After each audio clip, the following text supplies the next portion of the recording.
Good morning, Alex and friends. I'm Grace. Today is Friday, April 17th, 2026, and you're listening to Alex's News.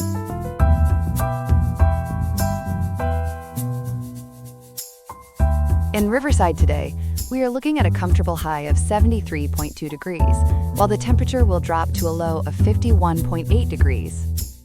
It is a meaningful day to observe Good Friday as many pause to reflect on the significance of the holiday. On today's program, we explore the complex instability currently surrounding the 10-day ceasefire in the Middle East and why that agreement remains so precarious. We also examine the legislative measures California is taking to protect private patient medical records from being reached by federal subpoenas. We have several other important stories making headlines today as well. Stick around as we dive into all of this and more on Alex's News. We start this morning with a fragile ceasefire now in effect between Israel and Hezbollah. It's a 10-day window, and the clock is already ticking. Ethan covers foreign policy for us and has been tracking every development. Ethan, bring us up to speed. Grace, as of today, April 17th, we are roughly 24 hours into this truce. It officially kicked in yesterday at 5 p.m. Eastern Time, following weeks of devastating warfare that's pulled in both the United States and Iran. NPR and ABC News both report that U.S. military officials say the ceasefire is largely holding. But largely holding and fully holding are two very different things, and the situation on the ground remains extremely precarious. So how did this ceasefire actually come together? It was brokered by President Donald Trump and Secretary of State Marco Rubio after a period of intense shuttle diplomacy. What's really remarkable here is what preceded it.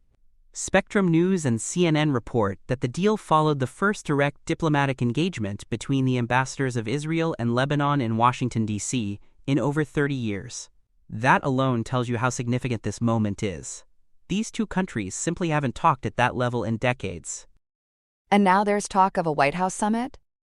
That's right, President Trump has invited Israeli Prime Minister Benjamin Netanyahu and Lebanese President Joseph Aoun to the White House. He's calling it the first meaningful talks between the two nations since the failed May 17th agreement of 1983. The administration is expressing real optimism about the diplomatic track, but I'd say cautious is the more appropriate word right now, given everything else that's unfolding. Because the terms of this truce aren't exactly clean, are they? Not at all. Prime Minister Netanyahu has made it clear that Israeli troops will not withdraw from southern Lebanon. Instead, they're maintaining what he calls a security zone extending 10 kilometers, or about 6 miles, into Lebanese territory. The Washington Post and Al Jazeera report that this zone encompasses dozens of border villages. It's effectively preventing somewhere between 600,000 and 1 million displaced civilians from going home. So for those families, this ceasefire doesn't change their daily reality very much. What happened in those first hours after the truce began?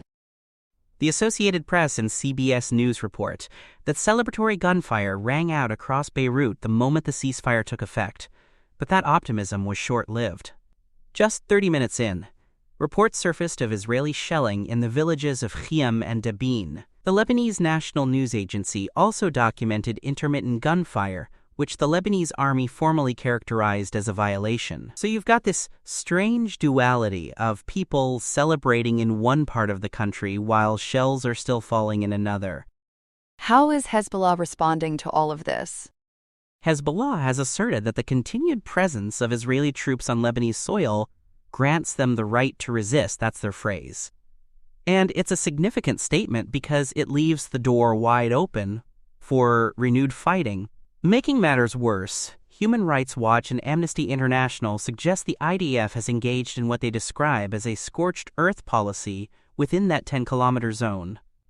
They say structures in villages like Nakura and Taibeh have been demolished to create a permanent buffer.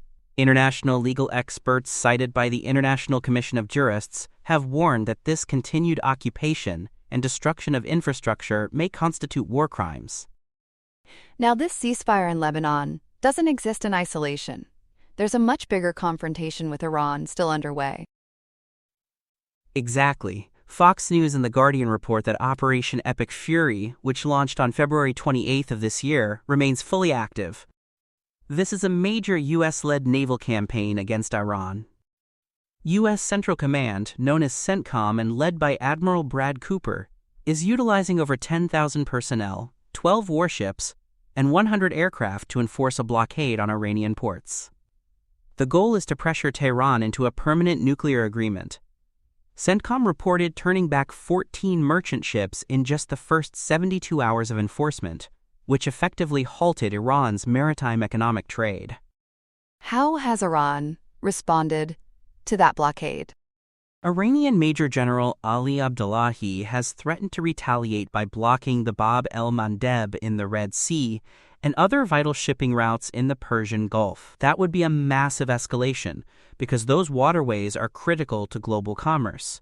It's essentially a game of economic chicken right now, with both sides leveraging control of shipping lanes as pressure. And the nuclear issue itself has gotten pretty contentious. What's the story with this term, nuclear dust? So President Trump recently claimed on social media that Iran had agreed to surrender its nuclear dust. That's the term he used to describe highly enriched uranium stockpiles buried under facilities that were targeted by US B-2 bomber strikes earlier this year. But the Washington Post and independent arms control experts have criticized nuclear dust as a non-technical political fabrication. The International Atomic Energy Agency, the IAEA, has stated it's had no access to the bombed facilities at Natanz and Isfahan since the strikes began. That's created what experts are calling a verification gap, and they warn that digging up radioactive material from collapsed bunkers would be a high-risk, multi-year operation. So the idea of an imminent handover doesn't really square with the science. With the broader U.S.-Iran ceasefire set to expire on April 22nd, that's just 5 days from now. Who's trying to bridge the gap? Pakistan has emerged as the sole mediator between Washington and Tehran. The News International and Dawn report that Pakistani Army Chief Field Marshal General Asim Munir is currently engaged in what's being described as last-ditch shuttle diplomacy. He's proposed a framework for third-party monitoring of Iranian nuclear sites by a four-nation consortium working alongside the IAEA. Iran has reportedly agreed in principle, but a huge gap remains on the timeline. What's the sticking point on that timeline? The U.S. demands a 20-year moratorium on uranium enrichment. Iran has offered only 5 years. Mediators are currently floating a 10-year compromise to try to split the difference. Interestingly, President Trump has hinted that if a deal is finalized, he may travel to Islamabad to sign the agreement, rather than hosting it at the White House. That would be a remarkable gesture and could signal to both sides that this is a shared diplomatic achievement, not an American victory lap. Meanwhile, Iran's own leadership has been completely reshaped by this conflict. It really has. Following the death of Supreme Leader Ayatollah Ali Khamenei in U.S. strikes on February 28th, his son, Mojtaba Khamenei, was appointed the third Supreme Leader on March 8th of this year.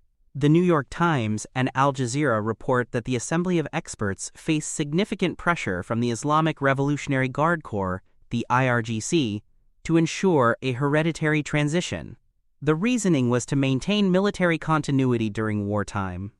Mojtaba's first official acts have focused on consolidating power and vowing to avenge the deaths of the previous leadership, so he's hardly striking a conciliatory tone.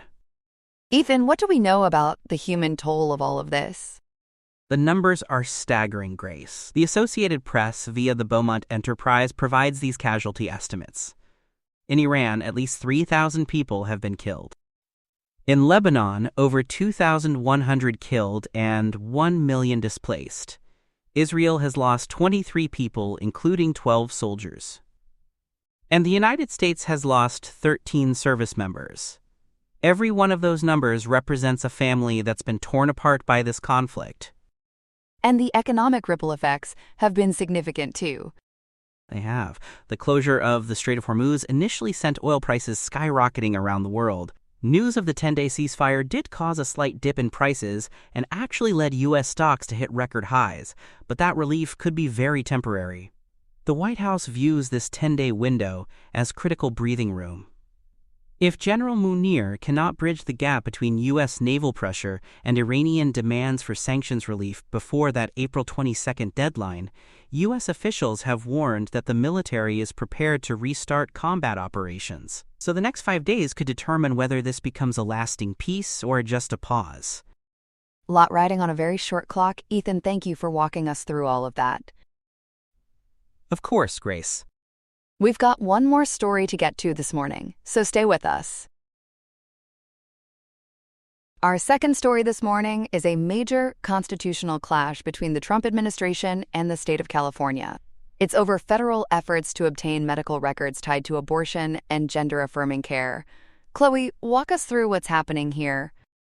So the federal government has been issuing subpoenas through the Department of Justice and the Department of Health and Human Services. They've targeted roughly 20 medical providers across the country, including 2 big ones in California. Those are Children's Hospital Los Angeles, known as CHLA, and Rady Children's Hospital in San Diego.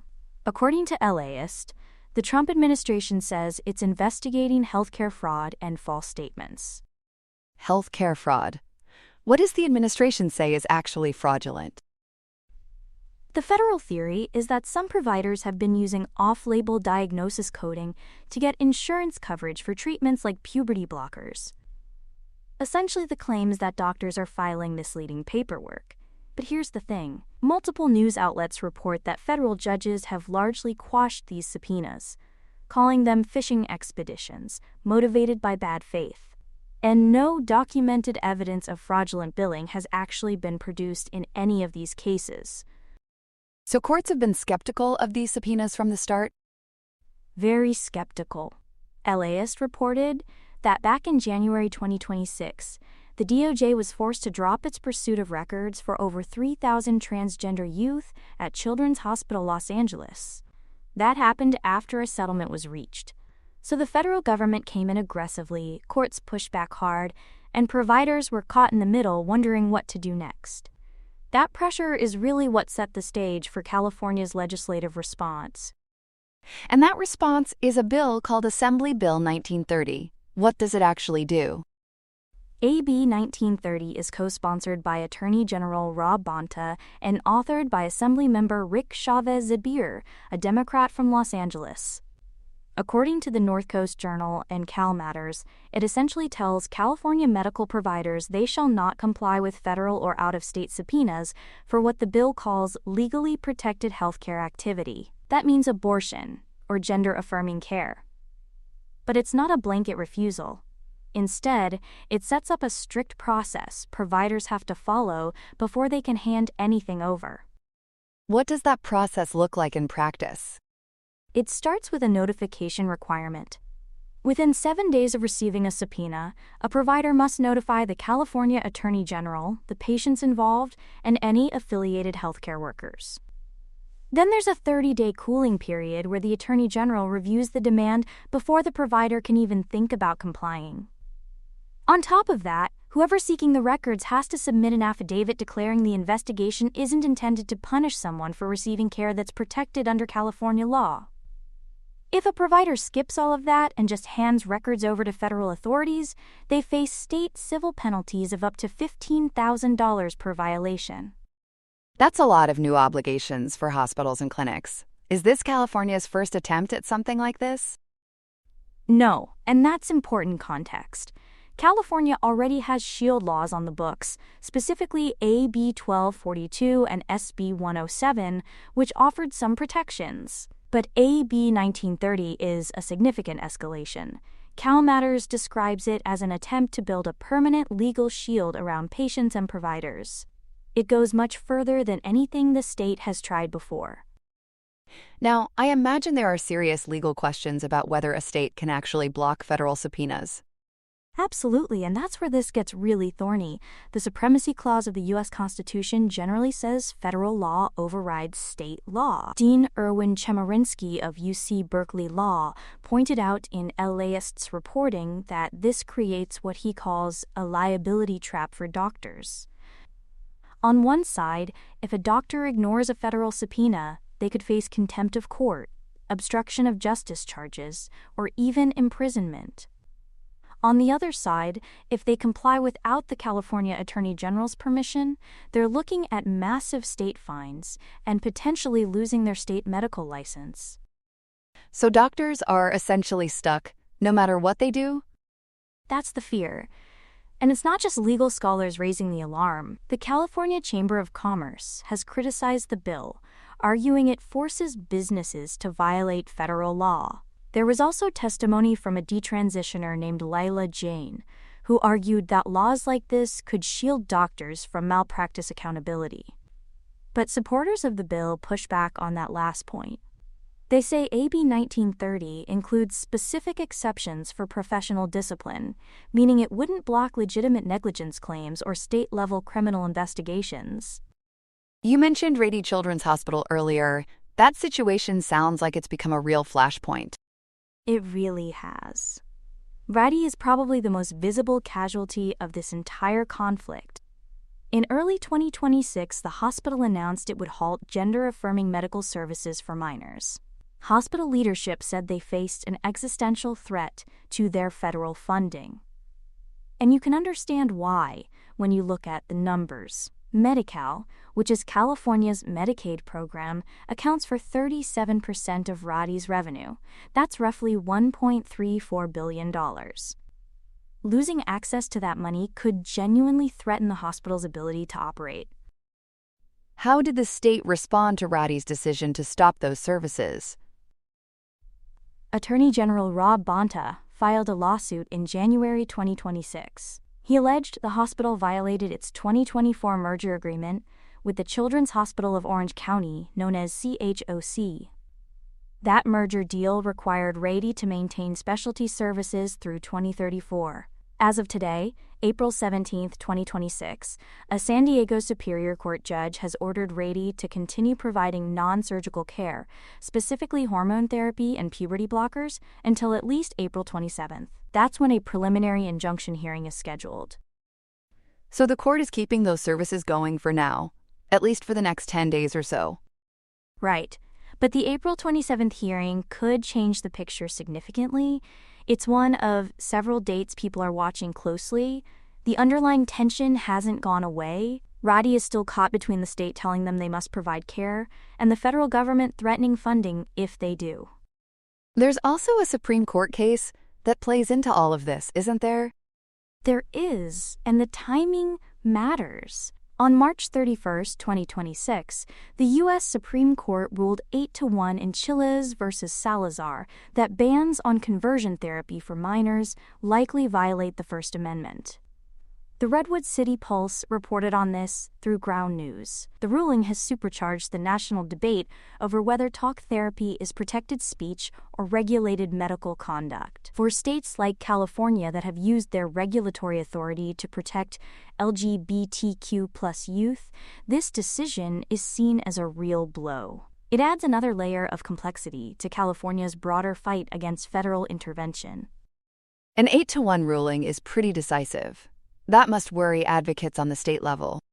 It does, because it signals the current court is willing to frame certain therapeutic practices as speech rather than conduct. That distinction has enormous implications for what states can and can't regulate, and it emboldens the federal government's position in disputes like the one over AB 1930. Speaking of AB 1930, where does the bill stand right now? As of today, it's passed the Assembly Judiciary Committee on a party-line vote. It's scheduled for a hearing in the Assembly Committee on Public Safety on Tuesday, April 21st, so just 4 days from now. The DOJ has already come out swinging against it. Federal officials, including former state legislator Bill Asaley, have characterized the bill as an unconstitutional attempt to obstruct federal law. But a formal constitutional challenge probably won't come until Governor Gavin Newsom actually signs it, which wouldn't happen until later this year if the bill makes it through the full legislature. So this fight is far from over. Not even close. You've got the AB 1930 vote moving forward, the Rady injunction hearing on April 27th, and the broader fallout from the Chiles versus Salazar ruling all converging at once. California is essentially betting that it can build a legal wall strong enough to withstand federal pressure. and the Trump administration is betting that the supremacy clause will knock it down. The next few weeks will tell us a lot about where this is headed. Chloe, thank you for breaking all of that down for us this morning. Thanks, Grace. Here are some other headlines. In a move that is sure to trigger a defensive reaction from the administration, House Democrats, led by Representative Yasamin Ansari, officially threw the book at Defense Secretary Pete Hegseth on Wednesday, April 15, 2026. They filed 6 articles of impeachment citing high crimes and misdemeanors, suggesting the Secretary's military strategy has gone totally rogue. The resolution accuses Hegseth of launching an unauthorized war against Iran without a green light from Congress. This legal offensive also highlights alleged war crimes, specifically the March bombing of a girls' school in Manab that claimed over 170 civilian lives. Hegseth is also in hot water over Signalgate, an incident involving the sharing of classified military secrets in a private group chat, proving that some messages really shouldn't be shared. While the White House and Pentagon Press Secretary Kingsley Wilson dismissed the filing as a political charade, it is clear the opposition is trying to give the administration a real wake-up call regarding the conduct of Operation Epic Fury before the midterm elections. Speaking of defense, the White House is asking for a mountain of cash, requesting a record-breaking $1.5 trillion for the 2027 fiscal year budget. That is a 42% hike that certainly hasn't gone unnoticed. To get around a Senate filibuster, they are hoping to use the reconciliation process to secure $350 billion of those greenbacks. Office of Management and Budget Director Russell Vought defended the request, stating the nation needs to restock its shelves after the Iran conflict and build a Golden Dome missile defense system that really tops everything else. But to pay for this military surge, $73 billion would be sliced from education and climate programs, a move that has many lawmakers feeling like they are being left out in the cold. Even automakers like General Motors and Ford are being asked to shift gears and start churning out drones and missiles as stockpiles reach critical lows. Meanwhile, a chilling new report reveals that Immigration and Customs Enforcement might have skipped a few steps in their latest hiring spree. An investigation found that 12,000 new officers were brought on board before their background checks were fully cooked. After receiving a $75 billion windfall, the agency apparently prioritized quantity over quality, hiring recruits with histories of bankruptcy and past allegations of falsifying reports. This rush to fill the ranks, driven by Deputy Chief of Staff Stephen Miller, has led to a culture of lawlessness and a fatal shooting in Minneapolis that has the public on edge. Tensions in the Twin Cities reached a freezing point recently after federal agents responded to a thrown snowball by deploying tear gas and pepper balls into a crowd. New footage from the documentary Caught in the Crackdown shows agents losing their cool, striking a journalist near the eye with a pepper ball. This frosty encounter has prompted 5 federal prosecutors to quit in protest, while the state of Minnesota is now suing the federal government for what they call an unconstitutional invasion. Finally, Europe is literally running on fumes. International Energy Agency Director Fatih Birol warns the continent has about 6 weeks of jet fuel left due to the blockade of the Strait of Hormuz. With 75% of their supply cut off, airlines like KLM and EasyJet are already clipping their wings and canceling hundreds of flights. If the waterway is not reopened, the recovery for global energy production could take 2 years, leaving global prices to soar to new heights. That's all we have for now. Today's episode was made by Alexander King with Claude Opus 4.6, Gemini Pro 3.1, Gemini Flash 3, and Google Cloud Text-to-Speech. I hope you have a great day. I'll see you tomorrow, Alex.